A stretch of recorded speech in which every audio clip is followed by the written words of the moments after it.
Hello and welcome to The Sacred. My name is Elizabeth Oldfield, and this is a podcast about our deepest values and the people behind the positions in our public conversations. In this episode, you'll hear a conversation I had with Clover Stroud, who's a journalist and best-selling author of 3 memoirs. When she was 16, her mother had a riding accident that put her in a coma. And although Clover's mother did eventually wake up, she was profoundly brain damaged for the rest of her life. She lived another 22 years. Then in 2019, Clover lost Nell, her sister who had experienced that early trauma alongside her. Understandably then, we spoke a lot about grief, about God, about creativity, and about horses. There are some reflections from me at the end, and I really hope you enjoy listening. Okay, Clover, I am going to ask you what is the opposite of a gentle opening question. There is no small talk, there's no chit chat, there's no what you had for breakfast, because I'm terrible at small talk, but I have the impression that you are too, and I mean that as a compliment. So I'm hoping you're going to be okay to go deep fast. Definitely. And the thing that I really, the way I want to frame what is sacred to you is with as much space as you need. It came to me early when I was beginning to think about things as a way of understanding each other better, as getting beyond the things that we disagree on or our positions in public life, but getting to the kind of deep values and principles that drive us, which we don't get much space to talk about, I don't think. We try and bracket out kind of family and loved ones because they're sacred to everyone, I think.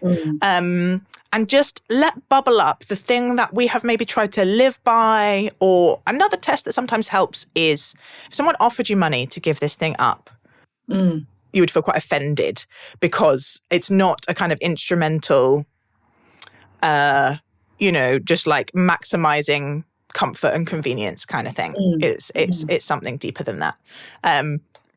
Having given you some but not many parameters and a very difficult question, what maybe comes to mind? It's interesting. I mean, it's such an interesting question. It's such an important question, and it's such an interesting way to kind of know one another as well, or attempt to know one another. But when you were talking, I was thinking about different things and I have been thinking in the last few days, aware that we're going to have this conversation about what is sacred. But when you were talking then, I felt I felt an emotion rising inside me. In fact, I felt myself for a second close to tears because I was thinking about my relationship with various things in my life, emotions, stuff that matters to me, which come together as something sacred, I suppose. And when I think about what that is, for me, what is really sacred, what enables me, encourages me to live my life in a way that I feel is true, is a kind of the thing that I grew up with, which was a kind of sense of the importance of bravery and honesty. And those things come into my life in the form of poetry and horses. And they are, for me, my relationship with horses is something which is, I've tried to kind of resist, I've tried to move away from, but it has a sort of spiritual place in my life. And it's profoundly linked to my relationship with my mother and my sister and my childhood. My mother and my sister are both dead.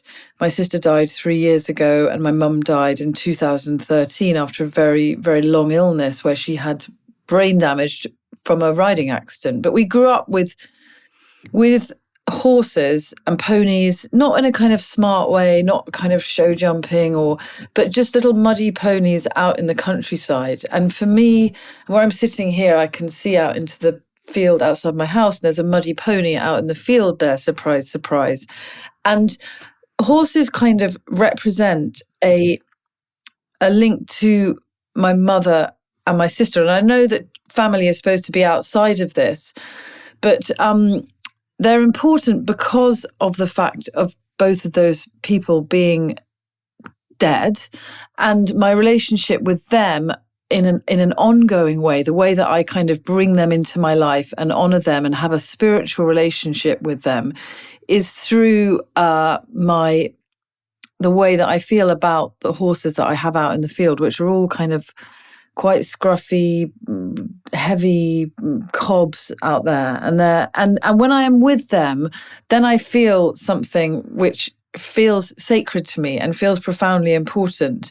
And it also feels really deeply linked to my relationship with poetry, which is, I mean, I totally think that is a divine relationship, our relationship with words, our relationship with the kind of language of that for me was there in my childhood and was a very rich and informative and kind of integral part of my childhood.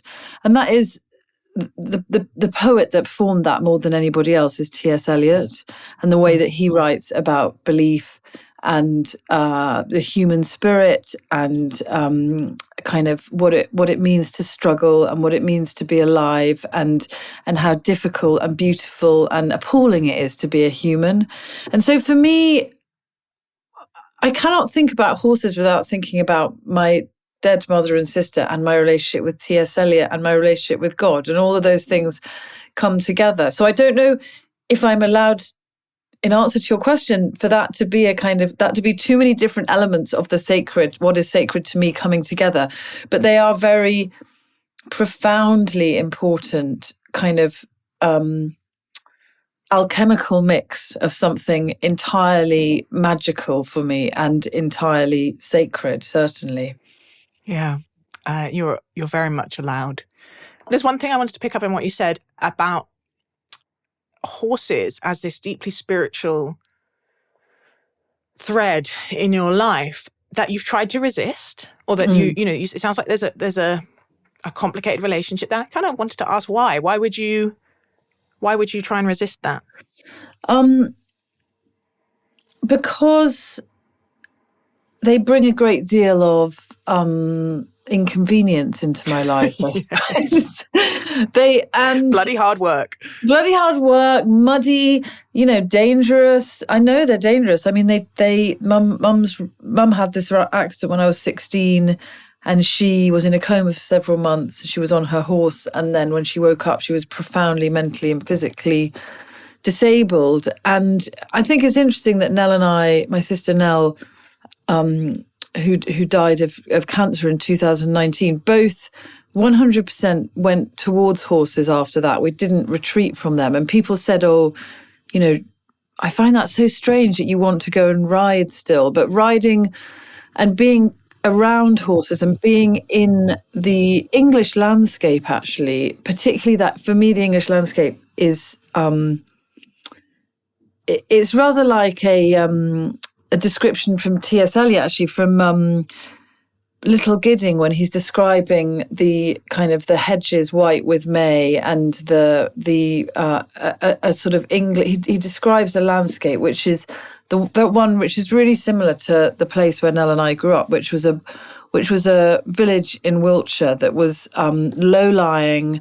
It had dark black hedges and green fields, very, very kind of muddy, wet fields, and ditches with beautiful kingcups in them and fields of fritillaries. And even just talking about that, actually, I find it really painful talking about that, because it reminds me of Mum so much. It reminds me of Nell so much. And horses are a presence always as a kind of something ancient. I mean, I think there's something ancient about horses. I think there's something eternal. I think there's something incredibly, obviously very powerful. They're incredibly beautiful. And they are there. I can see horses. I can see Mum and Nell in this landscape, and I can see the horses walking around behind us. And I suppose I have tried to go away from them because of the inconvenience. I have to live in I'm married to someone who has no interest in horses at all, or has never been around horses until he met me. And he is a very wonderful person and totally has embraced the fact that I love them, but he has no interest in them. So it kind of, within your relationship, horses then become this sort of thing slightly, which is quite difficult to manage. And in a way, if we lived in a city, and I sometimes feel my life would be so much more convenient and easy if I lived in a city, but it would make no sense to me spiritually as well. That kind of connection to this landscape and to the animals is so important. But it is, I mean, it's also, I suppose I've tried to go away from them because of they're dangerous. Mum had this terrible accident, and but it totally didn't stop me. Shortly afterwards, I was riding out for a racehorse trainer. I went off to Texas and ended up riding in rodeos. I've rode a lot in the Caucasus Mountains in Texas. In Russia, sorry. I've taken myself with horses to a perilous place, and I'm really interested by the way that place of peril that we can get to in life, and how exciting it is as well, and how life affirming it is, whilst at the same time being quite close to a sense of extreme danger, potentially death, based on my mother's experience. But when I'm away from them, I just feel, I had a period when I was living in Oxford in my 20s and my early 30s, and I was a single mother. I had 2 children, and I was really, it was difficult. I was supporting them completely on my own. But I ended up buying this little black and white pony and finding some allotments that I used to keep them behind these allotments, and it cost £10 a week. And I thought, okay, I can spend £10 a week on this pony. And so even like in the most inconvenient circumstances, I found myself bringing them into life, because I want the children, I've got 5 children. I want my children as well to have a relationship with them so much. Yeah. And it's strange because my kids are not really into them in the same way that I am. But then they didn't know my mother. And for me, they are a link to my mum. They're really powerful. And I feel as if I didn't have them, I'd almost be betraying that kind of, I don't know, I feel like I would lose hold of some kind of spiritual connection to Nell and Mum if I didn't have horses. Yeah. Clover, I wanted to ask you this at the beginning, and I got distracted by talking about our mutual friend. I'm aware that you are right in anniversary season, that December is, your mum and your sister died around this time of year.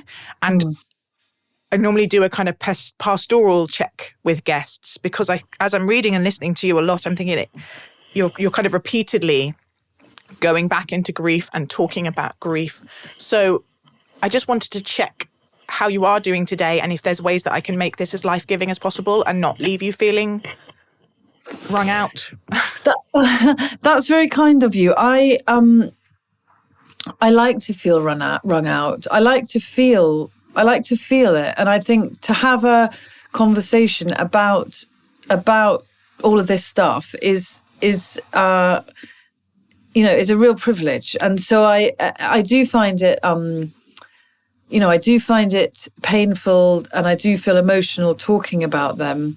But I also know that that's kind of fundamentally part of who I am, and actually in a way have always been, even predating everything that happened to them.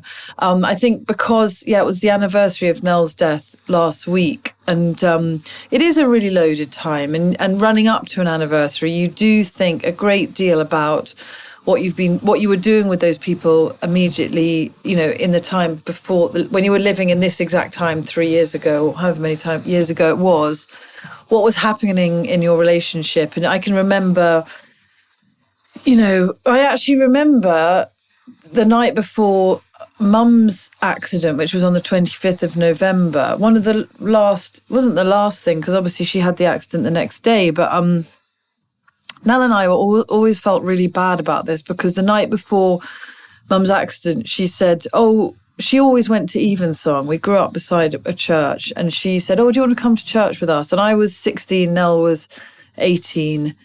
and she and my dad, Rick, were going to church, and we didn't, we were just sort of being typical teenagers, and we didn't go. And Nell and I always said after that, I just carry so much guilt for that. How much would I would do anything for that now? And it was such an important thing for her as well. And, but it's strange, before an anniversary, you remember little things. I remember where I was standing in the doorway when I spoke to her. You remember, if I said to you, what were you doing on the 25th of November, 1991?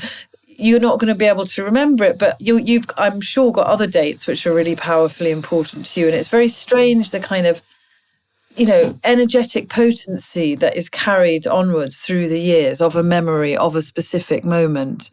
But I like talking about it. It's important. And I like talking about, the transformation that comes with it as well. Yeah, I'm glad. It was sometimes I play a little game with myself when I'm preparing to talk to people, as I'm reading their work and I'm listening to them, or I'm researching what they've done with their life, and I try and guess what might be sacred to them. And the phrase that I'm trying to do some writing at the moment, and I'm spending a lot of time with this phrase, fully alive. And it felt like when you said I like to feel things, it felt like my guess of what was sacred to you would be something around that, around really living, like really being alert in our lives and to the world. And that really came through as you were talking about poetry and courage and horses. I'd love to hear a little bit more about your childhood. And the way I usually frame this is, you're talking about the big ideas that were in your childhood, religious or philosophical or political. It sounds like there was a religious strand in there, so I'd love to hear more about that. Could you just sort of paint me a picture of young Clover running around with Nell and horses in the countryside? So my mother had 3 children, my 3 elder brothers and sisters from her first marriage, and she split up with her first husband. She went to live in Oxford, and I have a sort of picture of her there, of being, because it was still relatively. I know her father. So her father was a clergyman, and he really frowned upon the fact that she had left her first husband and was getting divorced, and it was, I guess, the kind of late 60s, early 70s. And she was there with her 3 children. And then she met my dad a couple of years later. She met my dad, who was an undergraduate, who was like 11, 12 years younger than her. And he was doing English, but he was really, really into drama, and he was like directing and putting on lots and lots of plays. So I have this like beautiful image of him, and he sort of looks a bit like my eldest son now, with lots of blonde curly hair, and mum being 12 years older than him with 3 children. So it was quite an unconventional relationship right from the start then, I suppose. So the house was sort of full of different props that my dad was using for his student productions that he was putting on. And I remember growing up with the feeling of this sort of the colour and the texture of a dramatic life, literally the life of the theatre around us when we were kids. And then when I was 7 and Nell was 9, and they'd been living in Oxford, and my dad was he then was away a lot of the time. He was like directing TV shows. Like, he was one of the youngest people to direct Coronation Street when he straight after university, and he was doing directing TV dramas. And my mum was at home, and my 3 elder siblings were kind of teenagers, sort of starting to leave home, and Nell and I were still at home. And Mum had an overriding desire to move to the countryside because she wanted to have horses in her life, and so we moved when I was 7 from Oxford to this village in Minety, and we moved into a kind of pretty big, extremely cold, extremely threadbare, but extremely beautiful house with and Mum made it really, really beautiful, but it wasn't at all smart. It was like posters all over the walls and rush matting that was all kind of, shredded, and old sofas and loads of books and lots of animals, horses, and Mum had loads of chickens and ducks and peacocks and dogs. So there was a kind of feeling of abundant life all around us. And my dad was away all week working. So Nell and I had a really close relationship with Mum because we were on our own with her. And it was the 80s. And when you look back at that time, it feels like a different, it is a completely different world in so many ways. But I do have a kind of memory of the homemade nature of it, and the feeling of Halloween parties where we'd make all the costumes and do apple bobbing, and a kind of messy, quite threadbare, but extremely beautiful, extremely emotionally rich childhood. And I was very, very, very profoundly loved by my mother, who absolutely adored me. And that is my kind of memory, is this kind of extreme love that I had for my mum and that she had for me. And I think it was quite unusual that, when I was 16, when the accident happened, I hadn't had a massive kind of normal teenage bust up with her. I was still really, really, really close to her. And she encouraged, and as did my dad as well, in Nell and myself, a feeling that we could kind of live our lives on our own terms, that we could be the people, the women that we wanted to be. And that sort of bravery and something that horses do give you as a child is this like independence and bravery. They allow you to escape from your parents into worlds where you have a relationship with another being that is much bigger and stronger and more powerful than you, but which takes you into fields and takes you into a place of kind of muddiness and peril sometimes. And that, I think, and Nell and I spent a lot of time riding on our own and going through this incredible woodland near where we lived, riding, and also actually where I live now. I live about half an hour from where I grew up, but it's near the Ridgeway, near the Downs in Oxfordshire, and so it's a big, beautiful, open, ancient landscape which is kind of covered with standing stones and chalk horses. And we used to come and ride here as well, and so there was a feeling of sort of freedom and art, but there was also, Mum was also, she wasn't like completely bohemian as well. She minded about, she minded a lot about things like, good manners and education. And she did mind about us going to church. That was a really big part of our childhood, certainly. And the house that we grew up in was right next door to the village church. So I would sit in my bedroom, and there was a big wall between the church and our garden. And every Wednesday there was bell ringing, and the feeling of being in a church and Mum doing the church flowers, a sort of small village church. And, sitting through endless services as a child is a very, very strong memory for me. And one that, at times I really, I can remember my confirmation really clear. I remember the shoes that I wore for my confirmation. I can remember the feeling of a sense of kind of growing up, I suppose, and growing into a new stage of my life. I can remember going to christenings. I can remember the evensong on a Sunday night, although I bitterly regret that last one that I didn't go to. But the feeling of believing in God and believing in the goodness of God was a really, really powerful strand through my childhood that I'm still trying to kind of understand, I suppose. Not really understand, but like hold on to, actually, to kind of feel. I mean, I feel it absolutely, but sometimes I have a kind of yearning to be in that place again, and to be in the kind of safe sense of childhood and belief that came with it.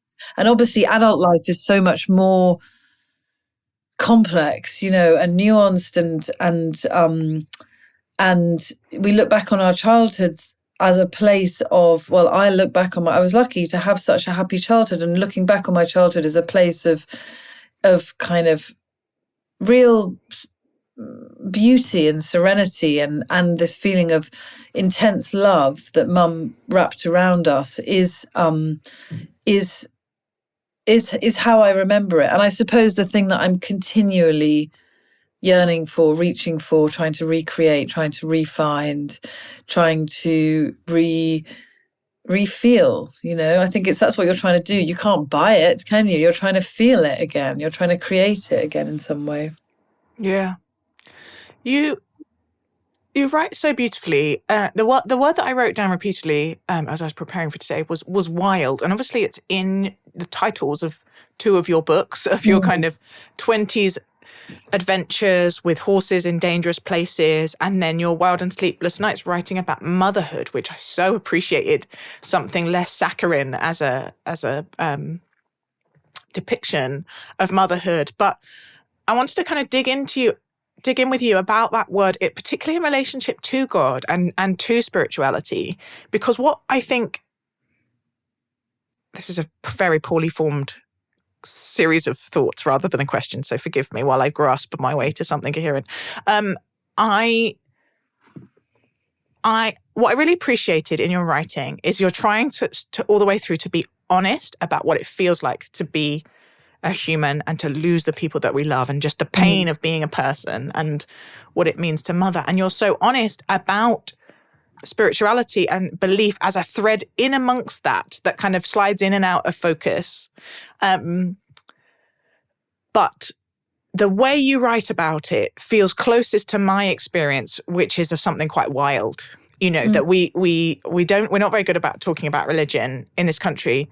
And when we do, it sounds safe, right? It sounds nice. It sounds domesticated and suburban and institutional and, more tea, vicar and cucumber sandwiches. Yeah. And so I was so delighted to have something of the rawness and the wildness of what I feel when I'm kind of seeking to connect with the divine come through in your writing. And I just wanted to say, just ask you if you could talk more about it and say there is full permission here, because I think not in all settings, it's a bit like grief, isn't it? Not everyone knows what to do when you want to talk about God or you want to talk about the divine. It makes us uncomfortable. No, definitely. It's so interesting because it's sort of, I feel a certain anxiety about getting it right or wrong, being able to explain what I really mean, to explain what I'm feeling or trying to feel. And also because my faith, my belief changes, it goes through different shapes, it goes through different times, it goes through different rituals, that I also feel kind of slightly scared by it in some way or another. I want to feel it, and at times I do feel it. It's almost like creativity. Creativity is something that comes and goes. It's not always there. It doesn't always show up when you show up at the page to be present to it. It isn't. It's something that is kind of nebulous and it's you're kind of, I'm trying to hold on to these threads which are blowing away from me in the wind. And I think that is the way that I think and feel about my kind of my belief in God and my faith, which is that it is absolutely there, but it's also linked to me being a human being. It's linked so much to my kind of human frailties, and maybe that's the whole point. And I suppose that's what I mean by you worry about getting it wrong. Am I articulating what faith is in the right way? But I know that when I am feeling my faith, when I'm feeling my belief, when I'm feeling something spiritual, it is like a kind of feeling of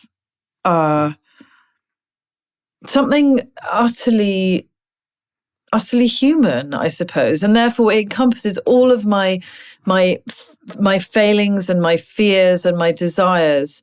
And I suppose one of the things also that kind of worries me is that I don't think I'm very good at I don't practice it enough. I don't go to church enough. I don't pray enough. And it's always like, I want to know how to do that more. And of course, just like writing, you do it by doing it. You do it by you can't, I don't think you can be taught these things. You do it by turning up and being there, being alive to your creativity, or being alive to your faith. And I do feel as though creativity and faith, there is something in some way in that they're linked. There is a kind of divine sense of them being something bigger and other outside my life, which I cannot really understand. I cannot describe what God looks like. Nobody can describe what good God looks like. I'm so interested. I was talking with my children about that. And I remember talking with a priest about that and him saying, you cannot describe God, because if you described God, then he wouldn't exist. Like, he is beyond human comprehension. It is his, and in a way, I suppose I feel about the creative spirit as well. And there is in the same kind of way, it is something sort of beyond comprehension in the same way that God is beyond comprehension. And then I wonder whether they are, when we're talking about God and faith, is that talking about an absolute belief in the human spirit? And in a way, I think creativity is about an absolute belief in the human spirit as well. And I have found myself in the last, so my kind of belief, I suppose, I went to church a lot as a child, and then I was kind of, as a teenager, less so. And then Mum had her accident, and then I really didn't go to church. And I felt angry with the idea that there was anything divine, because of course I questioned something so horrific, and it was so horrifying watching what happened to Mum. It was so, I think if she died, I would have been able to manifest my belief. I would have been able to believe in God in a cleaner and clearer way. But because there was this sense for 22 years, I had a sense of, where has your spirit gone? What has happened to you, Mum? Because you're still alive here on this earth, and yet you can't walk, you can't talk, you don't know who I am, you don't know anything that's happening to me, you don't understand when I bring my babies in. So where is your spirit? Where is it gone to? And if there is a God, is her spirit with you, God, or is it here trapped on earth? And I think it really made me question everything about my faith, and actually question, and just not really even, like, it was so difficult to comprehend what was going on to her. And it was such an overriding, permanent state of trauma that I was living within, that I couldn't, I couldn't comprehend. I couldn't comprehend what had happened. Dealing with severe brain damage of somebody you really, really love, and then watching your entire world and their world completely destroyed by it, and family life destroyed, and the place of safety and security and love, that home, that abundant, safe, beautiful place where God had been a really big part of it as well. It was just all gone in the most horrifying way. I didn't find going to church at all consoling. I felt furious with it, actually, really furious. But then I had 2 children in my 20s, and I married somebody who was a Catholic. And he wasn't really a practicing Catholic, but we got married in a Catholic church, and his family were all practicing. And it was very important that we had got married in the Catholic church. And I found myself drawn into going to Mass. And I had these 2 little children, and I sent them to a Catholic school, and they started going to Mass, and their conversations about faith and about the kind of rituals of faith that were going on in school were at a really difficult time in my life, because my marriage was very short. And I split up with my husband, who was an alcoholic, in my late 20s, and I had 2 really young children to look after totally on my own. And I started going to mass with the children, and I found something in the Catholic Church which I had struggled. I just not found, maybe not known how to look for, and not found as a result, when I went to the place that was familiar, which was a kind of the rural Church of England village church. When I went into those churches, I almost felt as though my relationship with Mum and what had happened to her and her spirit had become so confusing because of her brain damage and her ongoing life and death, that I didn't know where she or God existed within that space. And when I went into the Catholic Church, I felt a kind of really deeply humbling, extraordinary loss of myself, and loss of my trauma, and loss of my sense of this searching and horror of, where have you gone, Mum, and where is your spirit, and what's happened? And I felt quite overwhelmed in a really, really beautiful way by it.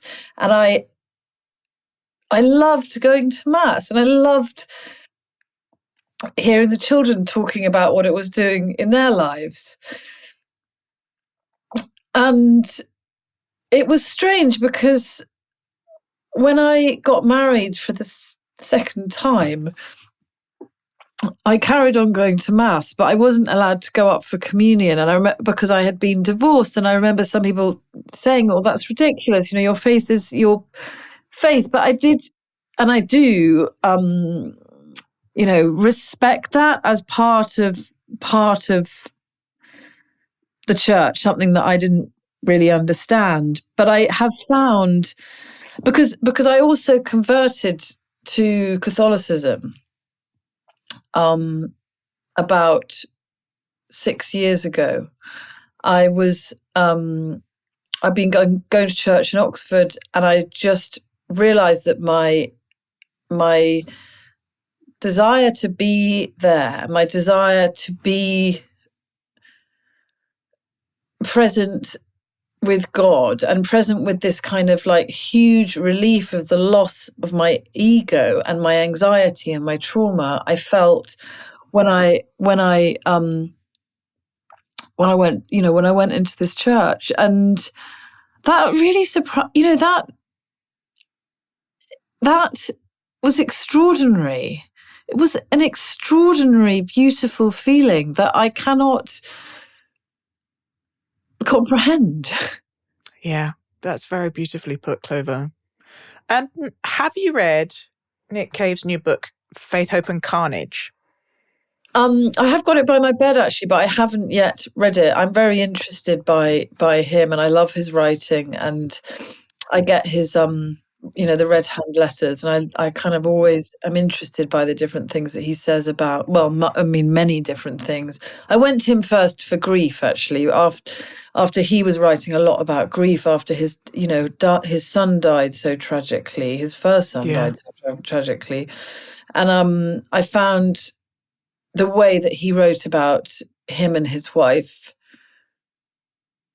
embodying grief as a way of living, I found that really helpful.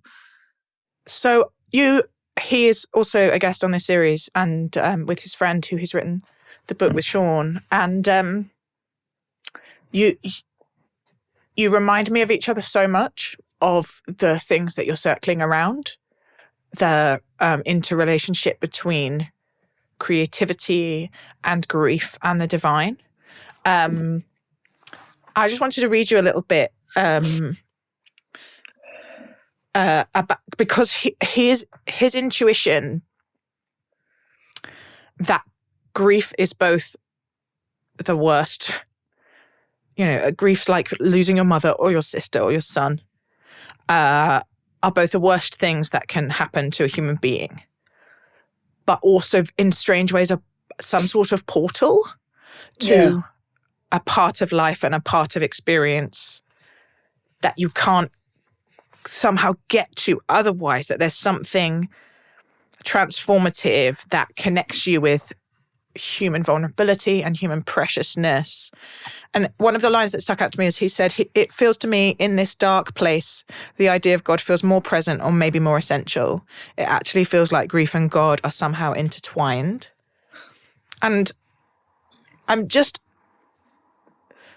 really interested in kind of when I hear echoes of themes in different people, I'm really interested in what's going on and whether you think through your incredibly kind of incandescent and beautiful and honest writing and other artists that the move to talk more openly about grief and loss and what it means to be a human is also somehow opening up space for people like Nick Cave to talk about God, you know, for lots of people to say, I won't be shamed out of these intuitions that I don't know what to do with. I won't be shamed out of these longings for there to be love beyond us, which I feel like for the last maybe 2 decades, there was quite a lot of social stigma around all of those bits of life. Does that make sense to you?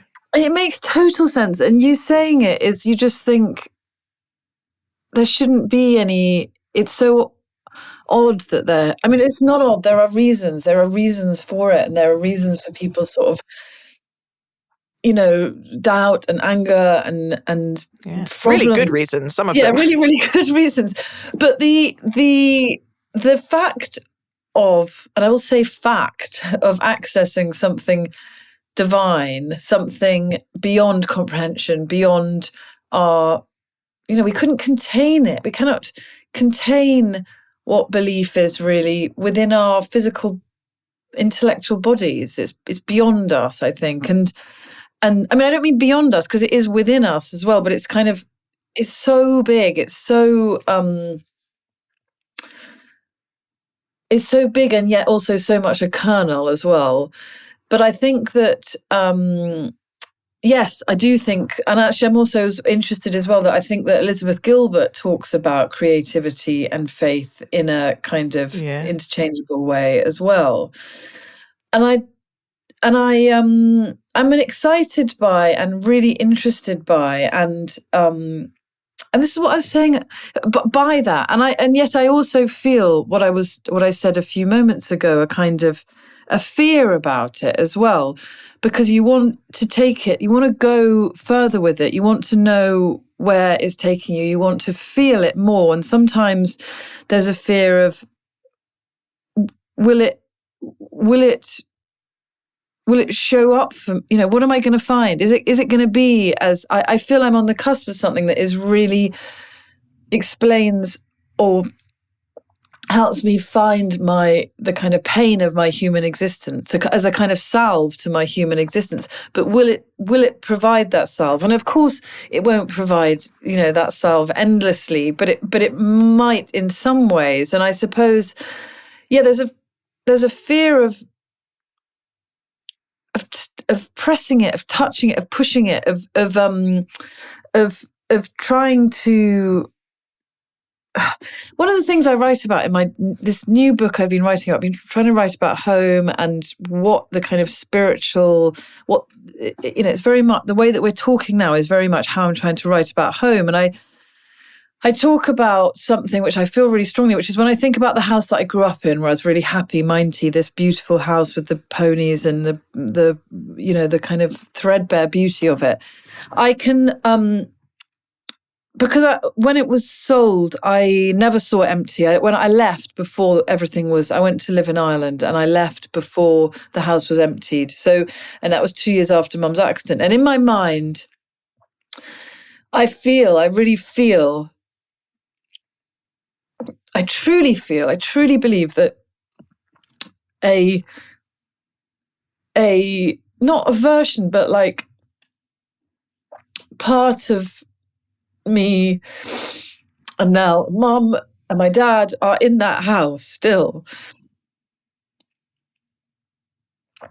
And I know the house was sold a few times. I don't want to look at it on Rightmove or anything like that, because I know it's all like, you know, it's all been completely done up and it's completely different. I'm sure it's very sort of glitzy and amazing and they've made it. I don't want to see those pictures. That would be absolutely that would be the opposite of sacred. That would be a terrible thing to happen to me. I never want to go back there. I never want to see it again, because for me, in my mind, in my heart, it's still as it was when I was a young child, and we're all there. And it's a sort of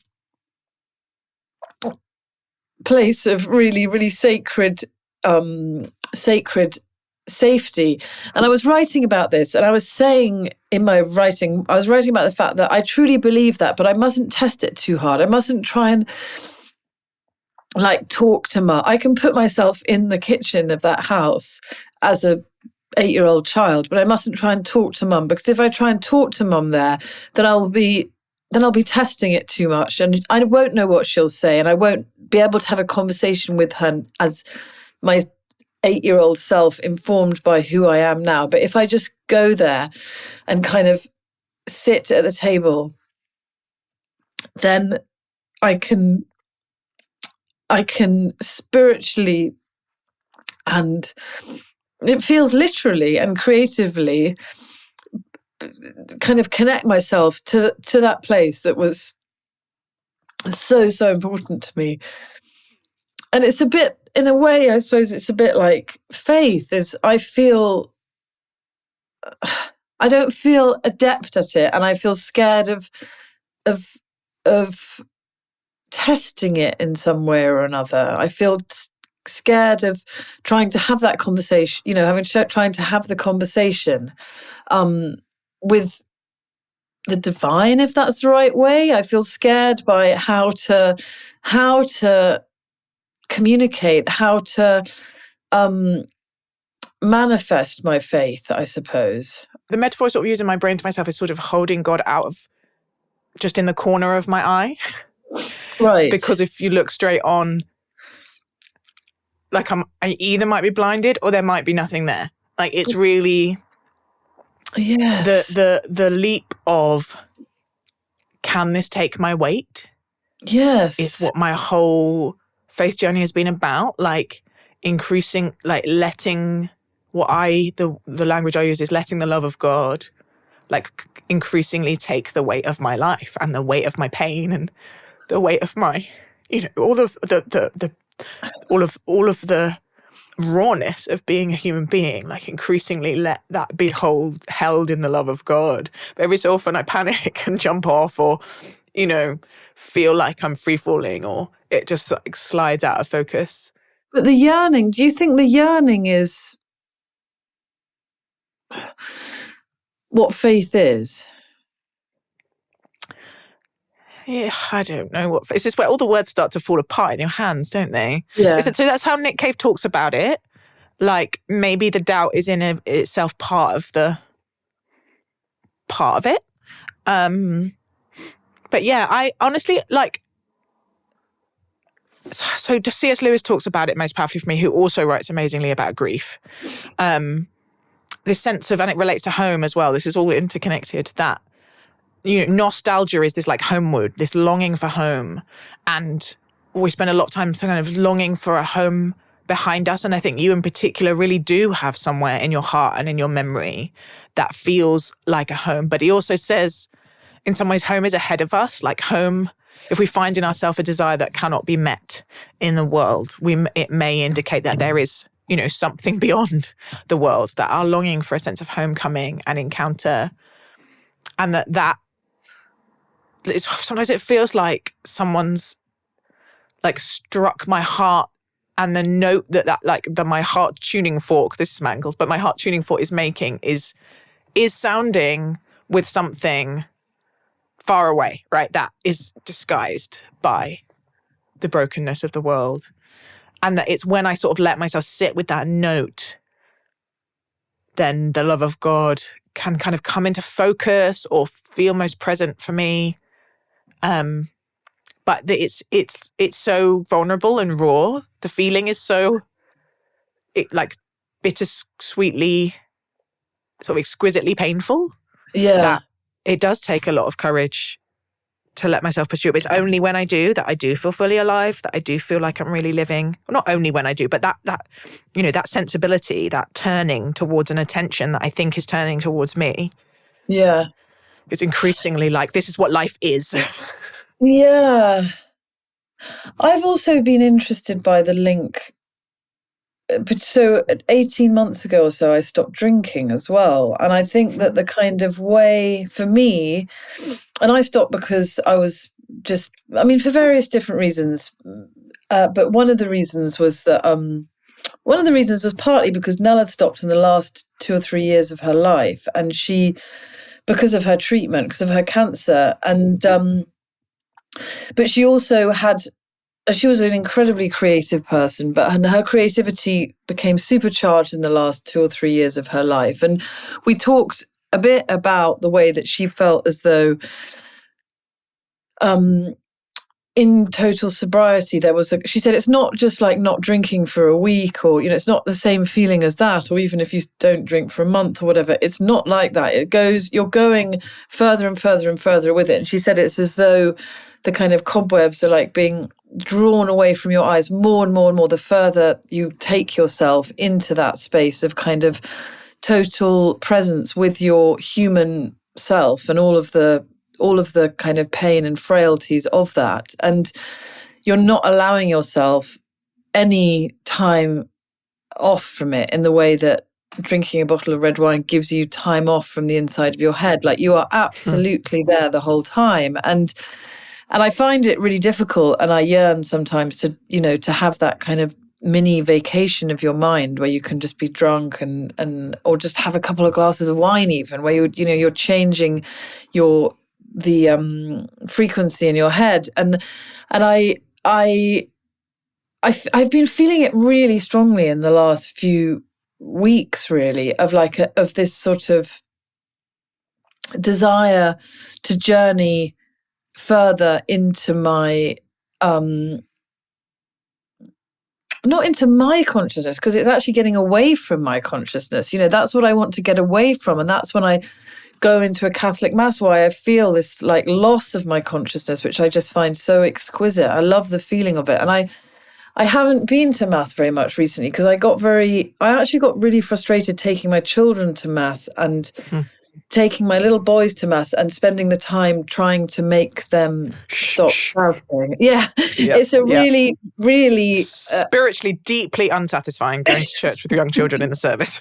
and then COVID and everything like that. And I have to admit, I have not been, but when I have occasionally been, I've felt such a sense of relief, just a kind of bathing in a feeling of relief. And I'm interested by the kind of joining as well of total presence with yourself, the kind of total sobriety, and the journey of the spiritual as well, and like where there is a kind of intersection there. So there's like a really exciting, exquisite, almost so exquisite that it's quite a terrifying kind of intersection, I suppose. And then again, this fear, but maybe there is no intersection, and therefore do I pursue it? Do I press it? How do I pursue it anyway? What does that mean? I didn't know what to expect from this conversation, actually, and it's been really incredible for me. It's been so useful. It's made me think so much more clearly. It's made me feel so much. I found it incredibly like beautiful and really, really wonderful and really important. This has been a really important hour in my life, and I'm really deeply grateful to you. Oh, I'm going to cry again. Clover Stroud, thank you so much for speaking to me on The Sacred. It's been a joy.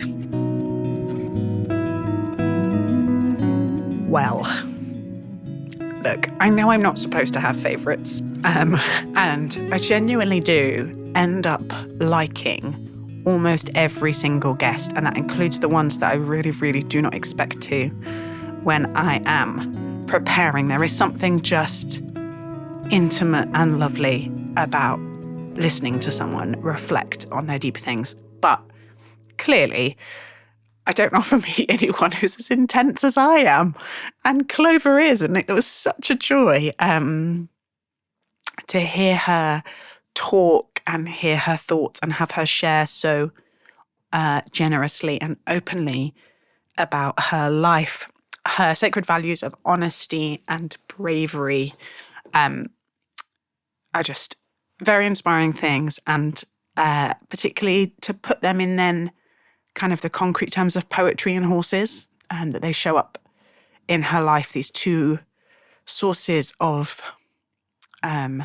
meaning and comfort and places to anchor her life, was a really a kind of beautiful entry point into our conversation. And we only covered it in quite a scattergun way, which is entirely my failure to do a nice, neat chronological guide for you. But Clover has had quite an extraordinary life. You know, she had this very early grief and then reacted to that by going on some really quite dangerous adventures with horses in Russia and in Mexico. And then she was a single mother, which I think is an extraordinary adventure in itself. She now has 5 kids, which is another type of adventure.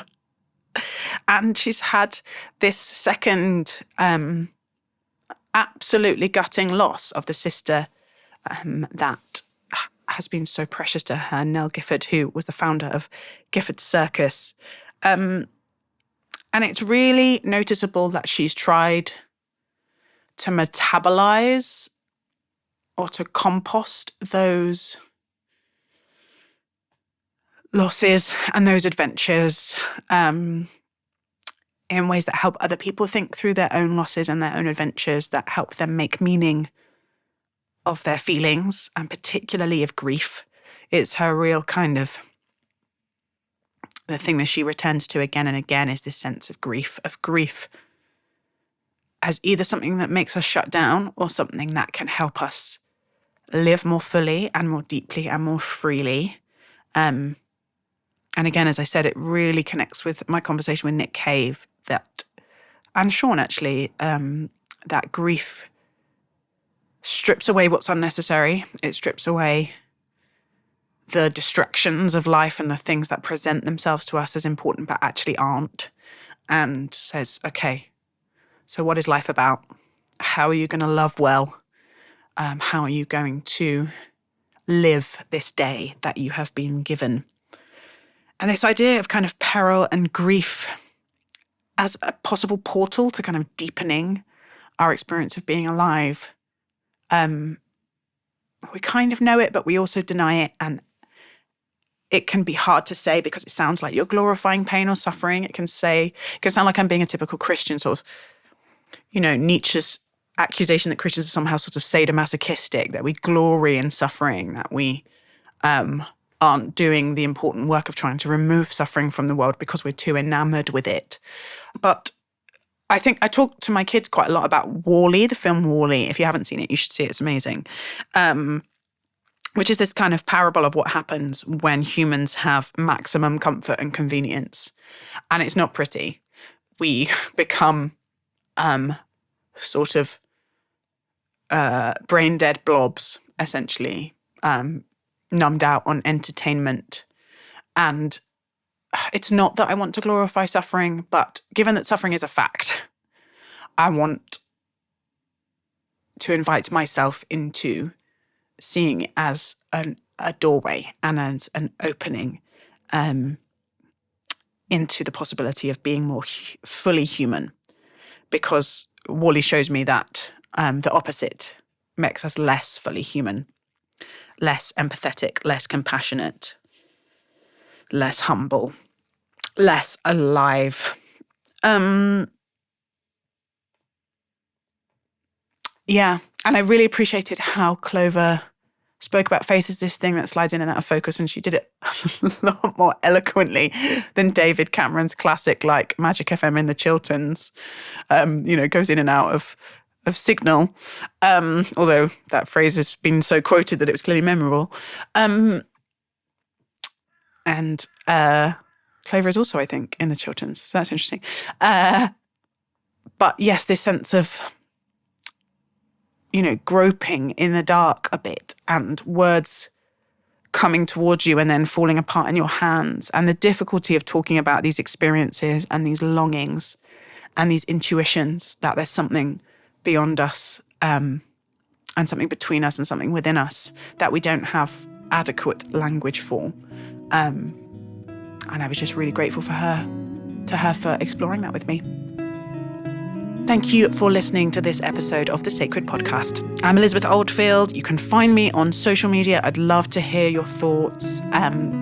Big thanks to the production team, Lizzie Harvey and Daniel Turner.